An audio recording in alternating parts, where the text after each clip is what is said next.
भक्तिमय भजन सुनने के लिए सब्सक्राइब करें हमारा YouTube चैनल भक्ति गंगा।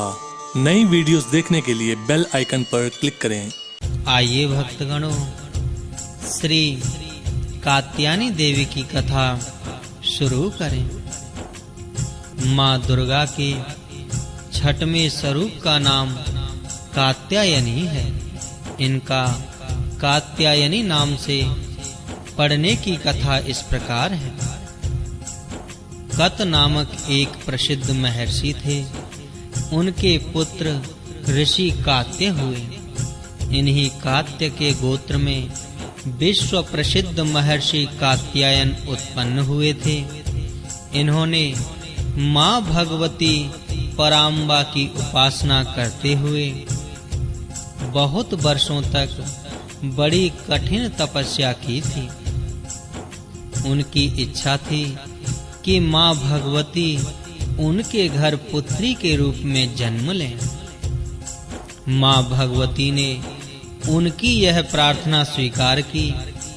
कुछ काल पश्चात जब दानव महिषासुर का अत्याचार पृथ्वी पर बहुत बढ़ गया, तब भगवान परमपिता ब्रह्मा जी, प्रभु श्री विष्णु और भगवान श्री महेश तीनों ने अपने अपने तेज का अंश देकर महिषासुर के विनाश के लिए एक देवी को उत्पन्न किया।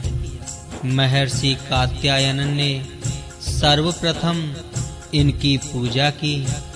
इसी कारण से यह कात्यायनी कहलाई। ऐसी भी कथा मिलती है कि ये महर्षि कात्यायन के वहां पुत्री रूप से उत्पन्न भी हुई थी। आश्विन कृष्ण चतुर्दशी को जन्म लेकर शुक्ल सप्तमी, अष्टमी तथा नवमी तक 3 दिन इन्होंने कात्यायन ऋषि की पूजा ग्रहण कर दशमी को महिषासुर का वध किया था।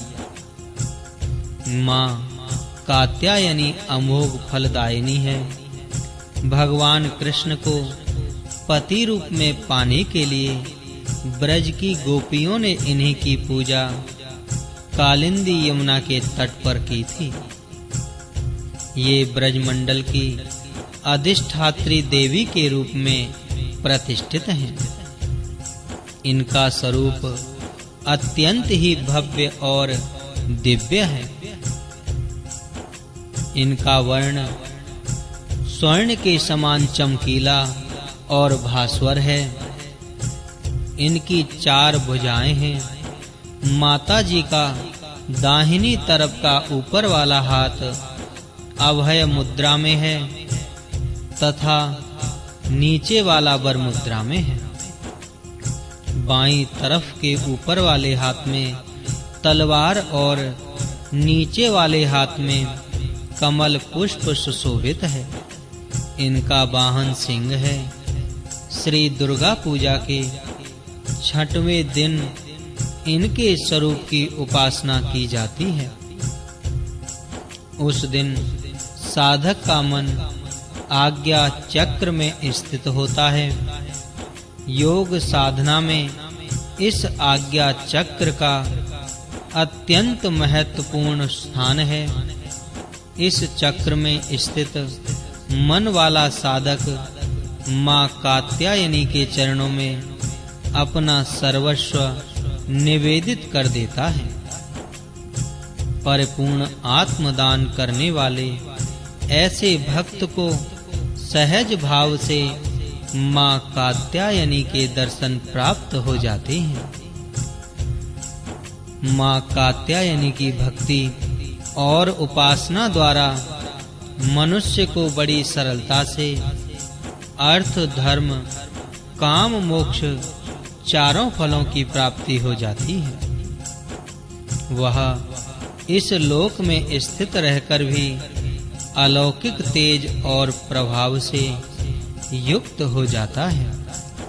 उसके रोग, शोक, संताप, भय आदि सर्वथा विनष्ट हो जाते हैं।